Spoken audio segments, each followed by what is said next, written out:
cómo el correísmo logra captar el 40% de los votantes de entre 16 y 25 años. Esta dirigencia indígena es mucho más, de la CONAIE y del Pachakutik, es mucho más radical hacia la izquierda. Hay un voto anti-Noboa, antiprácticas autoritarias de Noboa.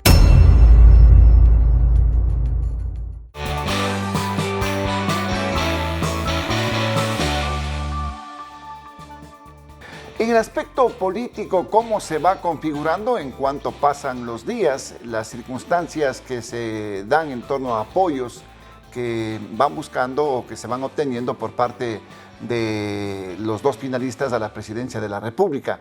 ¿Qué sucede con los partidos políticos que no llegaron o que no tuvieron una instancia más precisa y más dilatoria en este último proceso electoral, como el Movimiento Creo, por ejemplo? ¿Qué es lo que va a suceder en el sentido de apoyos o no apoyos a los candidatos? El tema que lo vamos a abordar, y entre otros temas, desde luego, con la ex asambleísta del Movimiento Creo, Ana Belén Cordero, y también ex candidata a la asamblea por el mismo movimiento. No olviden ustedes que estamos en las plataformas de Global Opinion, en nuestro canal de YouTube. Nos ayuda mucho suscribiéndose al canal. Igualmente, los likes y los comentarios contextualizan este tipo de contenidos, este tipo de entrevistas. Siga también las redes sociales de Global Opinion, en Facebook, en X, antes Twitter, en Instagram y también en TikTok. Va a encontrar usted la coyuntura informativa en el ámbito nacional e internacional. Resúmenes de noticias que le van a ser de mucho interés, y también la coyuntura noticiosa del momento la encuentra en Global Opinion. Así es que no se olvide, busque las redes sociales de Global Opinion y también síganos allí. El programa llega gracias al apoyo de Thunder Mammoth. Más fuerte, más versátil, más eficiente. CNE, Elecciones Generales 2025. Gracias, Ana Belén, por estar en la programación. Bueno, ¿cómo se va en este momento digiriendo este tema de la parte política en el país? Luego de que terminó la primera vuelta, no tuvieron suerte ustedes en el ámbito de esta contienda electoral, pero en sí, como movimiento, como partido, creo, ¿qué es lo que está pensando? ¿Qué es lo que van a hacer? ¿A quién van a apoyar? ¿Van a apoyar o no van a apoyar en esta segunda vuelta a uno de los dos candidatos? Gracias, Osvaldo, por la invitación y saludos a la audiencia. Mire, yo creo que lo primordial y lo de fondo después de ver los resultados electorales es que se dio una polarización, si se quiere, un bipartidismo como existe quizás en Estados Unidos o en algunos países de Europa, que no lo habíamos visto en años anteriores desde la refundación, digamos así, de la República. Y solo el tiempo nos dirá probablemente si este bipartidismo a nivel legislativo y esta polarización, si se quiere, va a ser sano en términos de democracia y de gobernabilidad, sea quien se siente a partir del mayo próximo en la silla de Carondelet. ¿Por qué? Porque en términos de gobernabilidad, para hoy tener mayoría simple se requieren 77 votos a partir de mayo. Y tanto la bancada del correísmo como la bancada de gobierno, o novoísta, digamos así, requieren entonces entre 10 y 9 legisladores, claro, para poder completar esta mayoría simple. ¿De dónde saldrán estos otros 10 o 9 legisladores?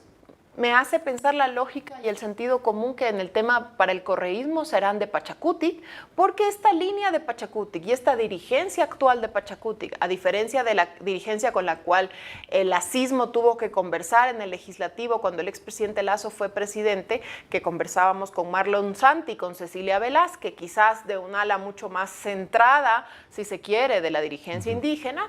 Hoy la dirigencia indígena... Más de centro a la derecha. Sí, un centro, digamos así. Más que derecha, un centro, diría yo, una socialdemocracia, si se quiere llamar así.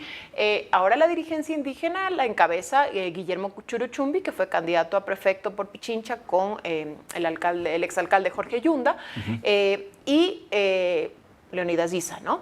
Entonces, esta dirigencia indígena es mucho más, de la CONAIE y del Pachakutik, es mucho más radical hacia la izquierda. Tan es así que el libro Estallido Social se fundamenta en el mariateguismo. Usted con este argumento se determinaría que quizás por cercanía y por ideología Pachacuti tendría que irse con la Revolución Ciudadana. Es muy probable, es un escenario muy probable. Por ejemplo, han llegado legisladores como la legisladora Mariana Yumbay, quien protagonizó las marchas del 2019 y 2022 junto con Leonidas Issa, y vemos esa cercanía. Tan cercanía hay que, por ejemplo, la ex legisladora, ya legisladora electa, Mireya Pazmiño en el periodo anterior y ahora electa, mano derecha de Leonidas Issa, acaba de llegar encabezando la lista en Bolívar con la Revolución Ciudadana. Entonces, hay más cercanías y coincidencias que disidencias con la Revolución Ciudadana, a diferencia de con el novoísmo, ¿no? Bueno, pero entonces cambia la situación, la configuración, digamos, de la estructura mismo de Pachacuti en la Asamblea Nacional con relación a los anteriores asambleístas. Me acuerdo que el expresidente Lazo inclusive les acusó pues a unos asambleístas de Pachacuti que le habían pedido plata. Hubo una denuncia en su momento.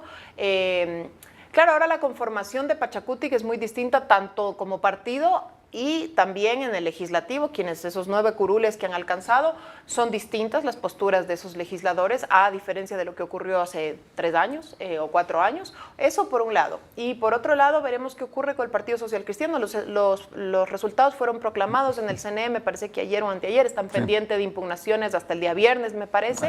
Entiendo que se están disputando una curul todavía en Esmeraldas del candidato presuntamente electo Celeri del Partido Social Cristiano, pero la Revolución Ciudadana está disputando esa curul. Lo mismo ocurrió aquí en Cantones, en Pichincha, con la segunda curul, que supuestamente era del gobierno, y la terminó adjudicando la Revolución Ciudadana. Así es. Sí. Entonces, probablemente también eso cambie. En Cantones, pues eso, ¿no? En Cantones de Pichincha, así es. Probablemente eso cambie también un poco la composición, donde la Revolución Ciudadana tendría un legislador adicional. Claro, pero no cambiará mucho, porque en definitiva les falta para completar a cualquiera de las dos bancadas. Ahí yo quiero hacer una digresión, porque hablábamos de mayoría simple, que es para aprobar leyes, y 77 ahora. que es para aprobar leyes. Digamos a futuro, desde mayo. Sí, resoluciones y fiscalizaciones, procesos de juicio político, no a ministros ni a otras funciones del Estado, sino a otros. Porque para eso se necesita mayoría calificada, que es 101 voluntades. Para 101 voluntades no va a haber votos, porque se va a necesitar de las dos fuerzas políticas mayoritarias, que es correísmo y gobierno, para conformarlas. Entonces, salvo que busquen los dos destituir, no sé, pues al contralor, o busquen los dos destituir a un ministro, lo cual dudo mucho, porque son uno de ellos dos los que serán gobierno, no creo que existan los votos para ello. Otra cosa que no habrán votos es para enmiendas constitucionales, que se requiere mayoría cualificada. Entonces, lo que se habla, por ejemplo, de enmiendas en este momento, que tienen que ver con el tema del COIP, de seguridad, temas como financiamiento de los partidos políticos. Claro, la cadena perpetua, por ejemplo, no va a caminar entonces. Pues, bueno, el tema de cadena perpetua depende cómo lo planteen. Si es una reforma únicamente legal, se requerirá 77 votos, lo cual no es imposible conseguir. Pero para otro tipo de reformas, como la que está planteando el presidente Noboa, como el tema del financiamiento de los partidos, como el tema de las bases militares en el Ecuador, bases militares extranjeras en el Ecuador, en fin, todo eso se requiere mayoría cualificada, y dudo mucho, dada la coyuntura política y la coyuntura electoral, digamos así, que se logren confluir. ¿Esto va a significar un óbice entonces para cualquiera que sea gobierno para poder conseguir avanzar con leyes en la Asamblea Nacional? Yo lo veo bastante complicado. Veo que podría haber un escenario de ingobernabilidad con el legislativo más cercano que tardío. Podría darse primero, puede ser un escenario de muerte cruzada, u otro escenario del cual el presidente Noboa ya advirtió ayer, que sería una constituyente para reformar la constitución vigente. Lo cual, a ver, nadie puede discutir o alejarnos del debate de que quizás esta estructura constitucional que estamos viviendo en estos momentos no es la mejor o la adecuada, quizás para atraer inversiones, pero quizás un escenario de constituyente podría desincentivar la estabilidad política en el país, el riesgo país, la atracción de inversiones, porque este país está en constante cambio y quizás no voy a invertir acá, me voy a Perú o me voy a Colombia. ¿Cómo está pasando? ¿Cómo sucede en este momento? Ajá. Porque es triste hablar de inversión privada o inversión de fuera de Ha caído mucho. Y el crecimiento económico para este año no puede ser peor. Oiga, lo mucho, 200 millones de dólares de inversión acá en el Ecuador, con relación a los países vecinos que también atraviesan problemas. El empleo adecuado también ha caído. Claro, totalmente. Así es. O sea, la cosa va a ser complicada para el nuevo gobierno. cualquiera que sea Ana Belén? Yo lo veo bastante complicado. Hace poco me consultaron de un medio de comunicación extranjero sobre cómo serían, por ejemplo, las relaciones exteriores o el manejo de la política exterior, tanto en el escenario de Noboa o en el escenario de González. Y me preguntaron en concreto por las relaciones con la China, por ejemplo. Y sí creo que, por ejemplo, en el escenario de que la candidata González ostente el cargo, quizás las relaciones con la China serían... Se fortalecen, digamos, sí, en este caso. serían con mejores, la China. serían beneficiosas Pero quizás para ellos. Tenemos ¿no? un acuerdo comercial. Sí, tenemos un acuerdo, un tratado de libre comenzó en comercio. el gobierno de ustedes. Lo cerró el presidente Lasso, así es. Pero quizás la participación de empresas chinas en la obra pública retornaría. Los mecanismos de endeudamiento que desde que salió Correa del gobierno se han dado con multilaterales a unas mejores condiciones, en cambio volverían a un endeudamiento con el gobierno chino con otro tipo de condiciones. Ese es un escenario que se vería mucho más favorable y proclive de ganar Luisa González la presidencia. Bueno, pero habrían otras cosas de pronto favorables, que retomemos relaciones con México, por ejemplo. Por ejemplo, con México o el tema de la obra pública en general. Habría que ver cuál sería la propuesta en términos de seguridad, ¿verdad? Habría que ver la independencia o autonomía que tendría la candidata González del expresidente Correa. Hay un tema no menor, y esto ya es para términos electorales. ¿Cómo el correísmo logra captar el 40% de los votantes de entre 16 y 25 años, que son bastantes, es un grueso de votantes importante cuando estos votantes no se acuerdan y no vivieron de manera consciente, me refiero a el correísmo? Claro, ¿no? pero hay incidencia de los padres, de los mayores, pues sí, por supuesto, que les comentan para bien o para mal, ¿no? Por supuesto, desde luego, de ambos lados existe. Para el tema de la Pero ese es el gran revolución. reto que tiene, por un lado, la revolución ciudadana, ¿no?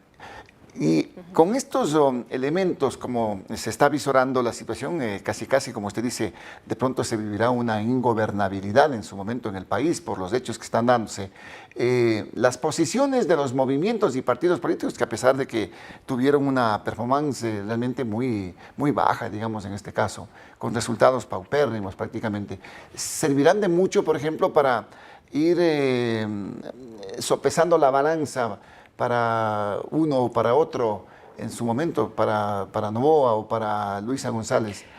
Quien diga yo voy a apoyar, creo, ¿qué es lo que va a hacer en ese aspecto? Mire, yo creo que independientemente del porcentaje obtenido por el candidato presidencial o por el partido, son hechos comunicacionales que de alguna forma le pueden beneficiar o afectar a una u otra candidatura. Si yo hubiese sido el presidente Noboa, yo al día siguiente, bueno, además de salir a agradecer a mis votantes la noche en que... no salió, pues no. Sí, pues no eso es lamentable. Y agradecer a quienes no votaron por mí porque les voy a ir a golpear la puerta para escuchar sus necesidades, sus preocupaciones y demás, cosa que tampoco pasó. Yo al día siguiente hubiese llamado a todos los otros 14 candidatos a la presidencia de la República con su 0.20, con su 0.15, con su 2, con su 3, y me hubiese sentado a conversar. Porque eso es lo que tiene que hacer un demócrata y eso es lo que tiene que hacer alguien que aspira a gobernar a los 18 millones de ecuatorianos los próximos 4 años, ¿verdad? Lastimosamente eso no ha ocurrido con ningún líder político ni con ningún partido político. No lo ha hecho ni con la candidata González, que hay una presunta cercanía con el gobierno, menos lo va a hacer con las otras opciones políticas. Nosotros como movimiento, creo, en la dirigencia política y en el buró político aún no se ha tomado una postura o una decisión al respecto, aunque nosotros siempre hemos sido frontales y claros. Nosotros enfrentamos al correísmo durante muchísimos años, lo enfrentamos en la Asamblea Nacional, boicotearon junto con el Partido Social Cristiano la gestión del presidente Lasso y bueno, no me atrevo a adelantar una postura de mi movimiento, pero es muy probable que nuestra postura no sea apoyar al correísmo. Ya, entonces no apoyarán, como usted dice, siempre fueron oposición al correísmo. Así es. Pero no apoyarán en consecuencia al correísmo, pero sí apoyarán a Noboa, que tampoco me parece que es muy afecto a la situación de Creo en este caso. Esa es una postura que, como le digo, no se ha tomado todavía a la interna del movimiento. Yo haría mal en... Pero son, digamos, más ideológicamente, inclusive... Bueno, no sé qué ideología tiene el presidente Noboa, habría que preguntarle primero. Bueno, él dice él se define como centroizquierda. Centroizquierda, nosotros exactamente. no nos definimos como centroizquierda. Pero del centro se puede manejar, digamos, en este caso, afinidades en ese sentido. Mire, yo creo que más que las ideologías, porque la gente no come con ideologías. yo creo que son las actitudes frente al ejercicio del poder. Nosotros hemos visto, yo hablo a título personal, no hablo por Creo, actitudes muy autocráticas del presidente Noboa, con las cuales nosotros no concordamos. Actitudes de irrespetar la ley, irrespetar la Constitución, interferir en otras funciones del Estado. Esto de que una legisladora se queje contra el alcalde de Guayaquil y luego el presidente ponga casi que a la antigua, como hacía Correa, a favor atender, él ponía atentos, Tribunal Contencioso Electoral, es muy grotesco de ver, es muy grotesco de ver. Aunque estas formas autocráticas yo sé que no sean lo principal cuando, sobre todo en provincias de la costa, donde hay muchísima inseguridad, mucha hambre, el tema de los cortes de luz, quebró muchos negocios, no sea la principal preocupación, creo que estas prácticas, vengan de donde vengan, deben ser rechazadas, ¿no? ¿Eso daría un margen para que Creo lo analice en este caso? ¿La forma autocrática que se manifiesta es la con la que gobierna el presidente Noboa? Nosotros hemos analizado a la interna que estas prácticas autocráticas y además de anulación a quienes pensamos distinto o podemos pensar similar, como usted decía, podemos quizás tener ciertas coincidencias, quizás en algo de términos económicos con el partido de Noboa, o más que con el partido, con él directamente, porque el partido no tiene mucha ideología. Pero son estas prácticas, esto de no respeto la Constitución, persigo a mi vicepresidenta, persigo al alcalde porque me hace calor en Guayaquil, persigo a estas actitudes que finalmente para nosotros llaman mucho la atención, ¿no? Nosotros, al menos cuando fuimos gobierno, no nos encargamos ni de anular a la oposición, ni de anular a quienes pensaban como nosotros. O sea, no hubo una persecución a nadie. Nadie podrá decir, en el gobierno de Lasso me persiguieron, o los de Creo me persiguieron. Y eso no sé si lo pueden decir ahora. De todas maneras, el tema que sí preocupa es lo de la gobernabilidad. Sí, ¿no? es preocupante para el país. Usted dice, se vería un tema hasta de muerte cruzada. Es un escenario posible. A pesar de los anuncios de constituyentes y todo Por esto. ejemplo, yo no veo, digamos, de ganar Noboa, que aunque en matemática lo veo haciendo cuentas muy frías, numéricas, lo veo bastante complicado. ¿Le ve difícil que gane Veo Noboa en esta complicado elección? porque, a ver, digamos que entre Isa y González me refiero a Andrea González, y los otros que no obtuvieron ni el 1%, sumen un 8%, póngale usted, un 9%, que no es nada despreciable para ninguno de los dos candidatos. Así es. No he visto esfuerzos del candidato Noboa en acercarse a ninguna de esas personas que sumatorias dan ese 8%. He visto esfuerzos de la Revolución Ciudadana en acercarse a Leonidas Issa. He visto esfuerzos de la Revolución Ciudadana en acercarse a Pedro Granja. Pero es que la estrategia puede ser diferente, ¿no? Bueno, Pedro Granja ya ha dicho definitivamente que él aborrece a la clase política. Lo mismo al profesor Escala, a la Unidad Popular. Claro. Él también ha dicho por lo más mismo. mínimo que haya sido, ¿no? Así es. Importante. Bueno, todo suma. Pero Escala tampoco va a ir con la Revolución o la Unidad Popular. No lo ha dicho frontalmente, pero ya dijo que no irá con Noboa. ¿Usted no le ve una unidad de las izquierdas de la que se habló al principio del proceso electoral? Mire que siquiera ellos, al menos antes de elecciones, sí se sentaron a conversar. La izquierda no fue muy fructífera porque solo Reto se unió a... Y tuvieron un plan de gobierno. Tuvieron un planteamiento. Claro. Un planteamiento que no logró confluir porque finalmente cada uno fue por su cuenta, salvo Reto, que se juntó con la Revolución Ciudadana, pero las izquierdas al menos se sentaron a conversar. Eso no pasó con el centro de la derecha. ¿Usted le ve que ¿Usted no se olvida, o los televidentes que nos están viendo en estos momentos no se olvidan cómo intentaron desaparecer a Construye? Pero por supuesto, pero vea que Construye lo va a apoyar a Noboa. Está bien, yo respeto. En política de todo se puede ver, Está ¿no? bien, yo respeto las decisiones que tomen a la interna de Construye, pero a lo que voy es, intentamos hacer política desapareciendo o haciendo de lado o barriendo para afuera a quienes no me gustan o a quienes son mis contrincantes, o barremos para adentro porque en segunda vuelta yo necesito sus votos. Esa es la pregunta de fondo. ¿Barrieron para adentro entonces? No. No pudieron desaparecerle a Construye. Tuvieron que trabajar muchísimo en términos jurídicos, Construye, para poder salir a flote, pero en principio casi los eliminan del padrón electoral. Ya estuvieron. Y les quitaron la lista nacional. También. Y eso no es un tema menor, ¿o nos olvidamos? Eso, digamos, pesa mucho dentro de una elección, pues, ¿no? El no tener candidatos a dignidades nacionales. Por supuesto, sí y pesa. dentro de la misma tendencia, además. Eso, a ver, ¿habría sacado quizás del Partido Social Cristiano la 15ª curul? Si es que estaba Construye en la lista para elegir, no sabemos. ¿Habrían sacado 6 legisladores o 7 el gobierno, o hubiesen sacado 6 o 5? No sabemos. Y nunca lo sabremos. Y eso que no estamos hablando de Jan Topic, es verdad. Nos hemos olvidado de Jan Topic. Y lo de Jan Topic también, pues, ¿no? Que estaba segundo en Quito. No estoy defendiendo yo en lo absoluto a Jan Topic ni a la lista Suma, no tengo ninguna relación, pero ese señor estaba segundo en la ciudad de Quito. Con posibilidades de Con posibilidades de una pelearla. segunda vuelta. Nosotros hacemos encuestas todas las semanas. Con posibilidades de segunda vuelta. ¿Qué dicen las encuestas en este momento, Ana Belén, a propósito de que hacen seguimiento ustedes? Bueno, no he visto yo últimamente encuestas, la verdad, después del fracaso estrepitoso de al menos las encuestas que se divulgaban públicamente, ¿no? Entiéndase, no sé, pues Comunicaliza, hubo también, me parece, una de Ipsos, ¿qué otra hubo? Me parece que Sedatos. También estuvo. Informe Confidencial. Informe Confidencial. Del Boca de Urna que se divulgó horas antes de los resultados electorales, que fue una verdadera vergüenza, ese exit poll. Pues chicas, también tendremos que plantearnos en el debate público de cómo se están haciendo las encuestas en nuestro país, ¿verdad? O cómo son utilizadas las encuestas en nuestro país. Eso digo yo, porque las encuestas de verdad son las que no se divulgan, que son las que usan los partidos políticos para delimitar su estrategia política, ¿no? Pero decir que una encuesta se equivocó, hay un 3% de margen de error, pero de ahí equivocarse un 8, un 10, un 15 es una vergüenza, ¿no? Ana Belén, ¿usted considera que debe haber una reestructuración, en este caso, en la parte política de nuestro país, tomando en cuenta los resultados paupérrimos que tuvieron candidatos? Su candidato, porcentajes, pero mínimos, históricos, pues en ese aspecto. Yo creo que más que yo le digo, debe haber un cambio en este caso. Tiene que haber un cambio legislativo, empezando por ahí. Demasiados partidos políticos, muchos partidos de alquiler, candidatos sin ideología, candidatos que buscan estos partidos.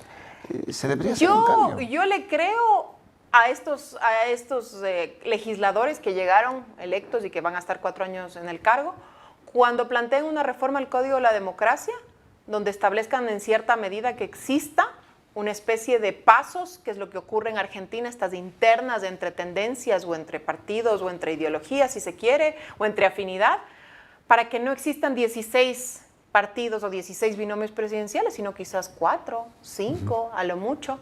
Pero el problema de fondo es que el Código de la Democracia obliga a las organizaciones políticas a participar. Las organizaciones políticas que no participan primero tienen multas, tienen sanciones y luego corren el riesgo de desaparecer. Cuando nosotros planteamos en la consulta popular del año 2023 una depuración del sistema de partidos, que haya mayor representatividad, mayor legitimidad, los ecuatorianos dijeron no y luego se quejan de que existan 16 binomios. Pero es que también la consulta fue planteada en momentos en los que no eran los oportunos, quizás, sí, ¿no? puede ser, eso podemos analizarlo. Se transformó en un referéndum del gobierno, del presidente Lazo.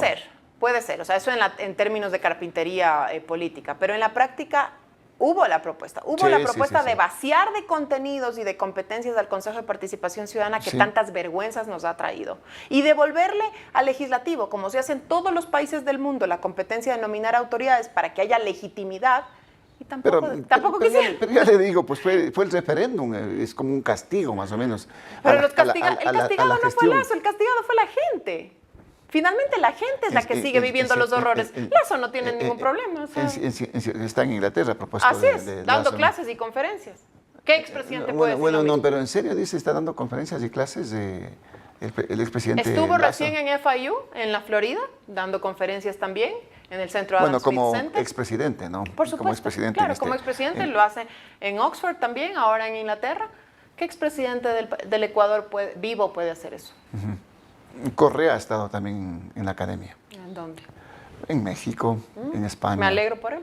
Sí ha estado por allí. Bueno. Hay que reconocer. ¿Está bien? Y en buena hora, pues, que estén. Mahuad ha estado en Harvard. En Harvard. No, entonces, sí han habido presidentes en ese aspecto.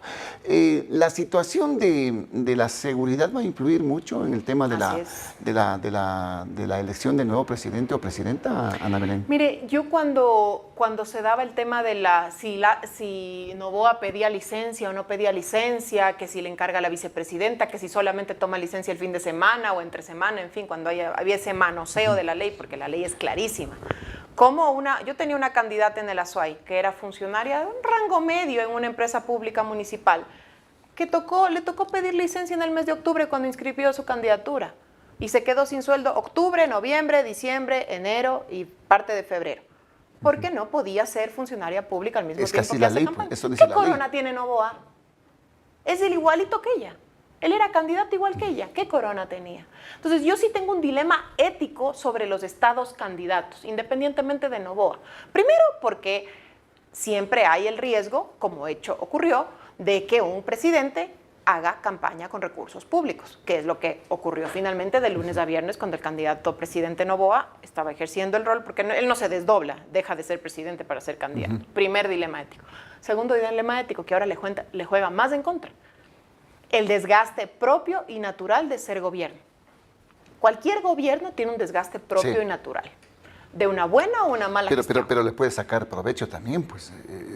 Sí, pero con el tema seguridad no le puede sacar provecho. Obras, inauguraciones así y cosas. repartas chalecos, así repartas cascos. La inseguridad no se soluciona con chalecos y con cascos.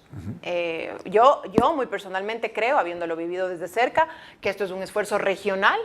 Tendría que haberse sentado con el presidente Petro, con la presidenta Boluarte. Es un tema regional, es un tema fronterizo, de control del contrabando en las fronteras. Es un tema de qué está haciendo Colombia con sus tropas, qué está haciendo con la seguridad transfronteriza, que está generando que en Esmeraldas y en el Carchi, en nuestra frontera. Pero muchos preguntan, ¿qué hizo el presidente Lasso en su momento por el tema de seguridad? Vea que le estallaron en el presidente Lasso, se comenzó Hubo el varios problema. motines en las cárceles. Claro, Así es. masacres en las cárceles. Recordemos que en el gobierno del presidente Lasso todavía no se había destapado, al menos públicamente, los escándalos judiciales como Purga, Plaga y Metástasis, que hoy Pero sí otros escándalos, ¿no? Sí, y ahí lo de fondo es... El caso Encuentro, por ejemplo. Por ejemplo, es otro caso. Y ahí, ¿a qué me refiero yo? Cuando el presidente Lasso, por ejemplo, disponía que Fito pase a La Roca, nunca me voy a olvidar, a los 3 días una jueza de Bolsillo lo mandó a una cárcel regular. Me parece que la de Cotopaxi o fue la Penny, no me acuerdo. Bueno, pero una cárcel regular. Sí. En la costa fue, alguna cárcel en la costa. Y ahí tú dices, ¿hasta qué punto la gestión de un gobierno depende netamente solo de un gobierno? No con eso estoy excusando ni a Lasso ni a Noboa en la gestión. A lo que voy es hasta qué punto es solo responsabilidad de un ejecutivo o solo del gobierno ecuatoriano. Quizás también es un esfuerzo conjunto con Colombia, con Perú, en fin, un esfuerzo transfronterizo. Eso por un lado. Por otro lado, la graduación o el dotar de 10,000 policías adicionales a la fuerza pública y graduarlos, nuevas promociones cada 6 meses, es lo que hoy tiene fuerzas de seguridad en las calles. El haber tramitado la enmienda constitucional de colaboración entre la policía y las Fuerzas Armadas lo llevó adelante Lasso, no lo hizo Noboa. Entonces, de alguna forma, Noboa está cosechando lo que se hizo y está bien, porque es para el país. El convenio que firmó con los Estados Unidos y que lo ratificó Noboa. Lo está ratificando Noboa. Que en este momento, a nivel de la Asamblea, inclusive, hay esa visión, es un exhorto. No cabe ratificación de la Asamblea. No, hay un exhorto, ¿no? En este caso, y sin ratificación porque ya ratificó la Corte Constitucional. Así es, ya dijo que no había problema de que pueda Pero caer. es tirarle la pelotita a la Asamblea y decirle es tu culpa. No es culpa de la Asamblea. Si él quiere poner en marcha ese convenio, hágalo. No tiene ninguna todo depende responsabilidad. del presidente En Noboa. muchas cosas, en muchos casos sí depende. Por el acuerdo y el convenio que firmó Lasso con los Estados Unidos. Y él podrá colaborar directamente con los Estados Unidos y viceversa para el tema de la seguridad. ¿Esto significa que Estados Unidos puede mandar tropas? ¿Así es el acuerdo? ¿Usted estaba ya en la presidencia en ese tiempo? No, eso fue antes de que yo llegue a la presidencia. Yo estaba en la Asamblea, en principio. Ese acuerdo tiene, entre otras implicaciones, que puede haber una colaboración directa. No tropas americanas directamente en territorio ecuatoriano, porque esa es la enmienda que se está tramitando en estos momentos en la Asamblea, que es esa especie de bases. Pero esa es una enmienda constitucional. Esa sí es una enmienda. O sea, no es que mañana nosotros vamos a ver militares americanos paseándose por las calles ecuatorianas. Y que no sabemos si es que vamos a ver, porque se requiere mayoría absoluta, ¿no? Ajá, así es. Se requieren 92 votos. Ya, pero con este convenio que firmó Lasso y que lo refrendó Noboa, ¿se podía hacer esto que se está ahora pidiendo esta colaboración a la con Asamblea Estados Unidos en términos de inteligencia, en términos de armamento, en términos de cooperación logística, capacitación, era para facilitar este trabajo. Si lo quiere hacer, lo puede hacer. Ahí lo tiene. Pero ¿por qué se involucra entonces a la Asamblea Nacional en este tema? Bueno, ayer ya se... Bueno, por la época electoral, dilucidó, ¿no? Por la época electoral, es decir, te tiro la pelotita a ti. Como la Asamblea tiene baja aceptación, mejor te la tiro la pelotita a ti. Y lo mejor que han hecho los legisladores, que veo lo hicieron ayer, es decir, no le demos razones para que él piense que la Asamblea está bloqueando nada, aprobémosle el exhorto y le aprobaron el exhorto, me parece, con 100 y pico 121 votos. votos. Lo cual me 121 parece votos. muy bien. Es un exhorto más. Ahora sí, señor, póngase a trabajar. ¿Será suficiente esto para esto de la intervención de fuerzas especiales de otros países? ¿Será suficiente como para ir terminando con este tema de los delincuentes organizados? Tiene que haber el narcotráfico, como dije, un fundamentalmente. esfuerzo regional. Usted recordará el Plan Colombia, en Colombia, algo similar al Plan Colombia en Ecuador, un Plan Ecuador. Eso creo yo, al menos que es lo de fondo. Dicen, a ver, hay un control transfronterizo, o debería haber un control transfronterizo en el tema del contrabando de armas, por ejemplo, que es fuertísimo en la frontera sur y en la frontera norte de nuestro país. El problema es que cuando los militares controlan el tema de las armas en las fronteras, migran a otro tipo de delitos y ahí es cuando se disparan los índices de muertes violentas, de vacunas, de extorsiones. Entonces tienes que ir jugando y cotejando cuando hay incautaciones de droga, por ejemplo. Nosotros batimos récord en incautación de droga durante el gobierno del expresidente Lazo. Y migraban, porque le estábamos golpeando en los bolsillos, a otro tipo de delitos, como vacunas, extorsiones, la gente tenía que cerrar negocios, en fin, sicariatos. Entonces dices, ¿hasta qué punto yo confronto esto? Pero por otro lado, la gente de la calle se ve afectada. Entonces, con ese esfuerzo y esa logística de estados como Estados Unidos, que tienen mucha experiencia, mucha capacidad, yo creo que de la mano se podría trabajar en este tema, ¿no? ¿Le ve que la definición para presidente va a ser difícil entonces, Ana Belén? ¿Quién podría tener una ventaja? No sé, la revolución, por lo que está haciendo, por los acercamientos que tiene. Yo veo que quien haga una agenda más propositiva, bueno, por los acercamientos en términos numéricos, ¿no? Pero quien haga una agenda más propositiva, de alguna forma podría llevársela en esta elección. Por ejemplo, yo no veo, desde que se acabaron las elecciones hasta el día de hoy, la agenda del novoísmo o del gobierno en términos propositivos para lograr captar ese voto que no votamos por el novoísmo, que no votamos por el correísmo y que quizás no queremos anular nuestro voto. ¿Usted todavía por no se ejemplo. define entonces? No, yo no me he definido todavía mi voto. ¿Por qué no veo? Por ejemplo, el tema de la ley de comunicación, que el asambleísta electo Javier Lazo dijo que probablemente eso esté dentro de su agenda, luego salió la presidenta de la Asamblea a decir que no, que eso no está en agenda, en fin, claro. Pero ya se instauró ese relato. Sale por default el bloque de ADN a decir nosotros no defenderemos esto en la Asamblea, pero fue por default, no fue porque ellos han hecho una propuesta de decir no, nuestra idea es defender a la libertad de expresión, cuando además le pidieron a RTS bajar del aire al programa de Fabricio Vela, Sol Borges y José Luis Cañizares, entonces, entre otras cosas. Entonces, yo sí creo que tampoco ellos podrían... Periodistas que se han ido del país. Periodistas que han salido del país, medios públicos manejados de manera electoral. Bueno, ellos no pueden decir... Eso todos los gobiernos han hecho con los medios públicos. Bueno, yo no podría decir que en el gobierno del expresidente Lazo se hizo pero eso. TC, pues, oiga, ¿qué manejo tuvo ahí en ese tiempo? TC Televisión tuvo su manejo de informar, pero yo no me acuerdo ahí que ahí prohibían entrevistar al correísmo, por ejemplo. Ahora en TC Televisión, pregunte a cuál asambleísta que no hemos sido de gobierno nos hayan entrevistado. Candidato a asambleísta, no nos entrevistaron. ¿No? Ningún medio público entrevistó candidatos de oposición. ¿Estuvieron vetados? No nos daban espacio. Entonces, yo sí creo que tampoco pueden salir con un discurso de defensa de la libertad de expresión cuando hay rabo de paja también de por medio. Entonces, sí, lo de fondo es no dejar de decir las cosas, no porque yo soy anticorreísta, porque nunca he sido ni seré correísta, tampoco puedo dejar de reconocer los errores del gobierno de Novoa. Ya, pero ¿pensaría en votar por el correísmo? No, nunca, jamás. Entonces está entre... Es una opción entre Novoa y nulo.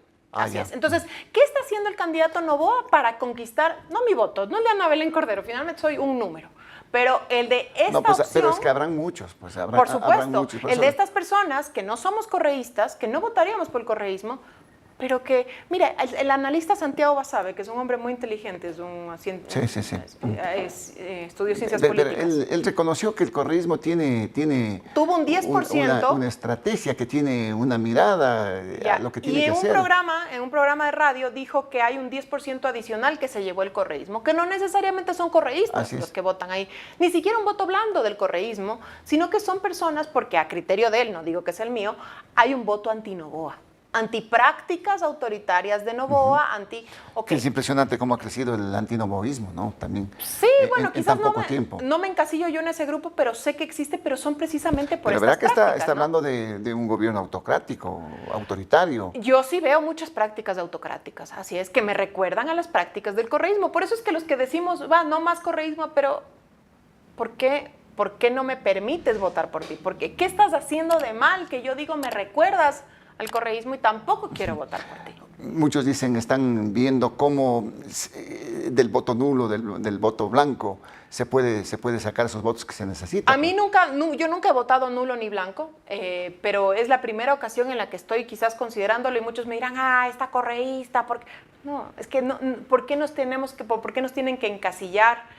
Si no voto por el correísmo, tengo que ser novoísta. Es que no soy ni novoísta, no soy correísta. Pero hay prácticas que el novoísmo mantiene que tampoco me permiten votar por ellos. Ana Belén, agradecido con su presencia. Gracias, siempre saludos a la audiencia. es grato conversar con usted. Muchísimas gracias. Gracias a la ex asambleísta y ex candidata a la asamblea igualmente, Ana Belén Cordero, aquí en la programación de Frente al Personaje. No olviden que estamos en nuestro canal de YouTube, en el canal de las plataformas de Global Opinion. Síganos, ayúdenos con suscribiéndose al canal. Los likes, los comentarios igualmente van contextualizando este tipo de entrevistas. Y en nuestras redes sociales, La Coyuntura Informativa, en Facebook, en X, antes Twitter, en Instagram y también en TikTok, va a encontrar pues alternativas inclusive bastante novedosas con nuestro compañero Marcelo David Morocho Velastegui. Así es que síganle también ahí en las redes sociales. El programa llegó gracias al apoyo de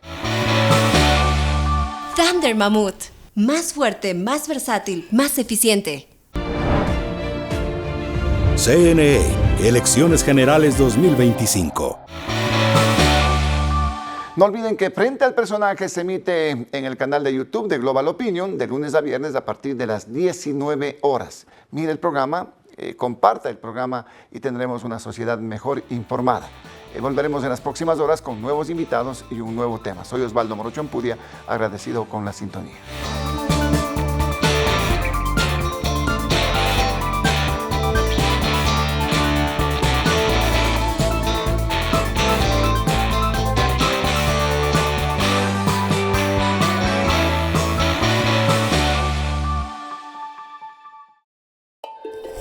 Él es Baltasar Ushka, el último hielero. Esta es la Thunder Mammoth M2, el primer motocarro de carga. ¿En qué se parecen estos dos personajes del Andes ecuatoriano? Que nacieron para ser los fuertes del trabajo pesado. Una potente herramienta de trabajo con amplio espacio de carga. Thunder Mammoth M2. Fabricados para durar, diseñados para ahorrar.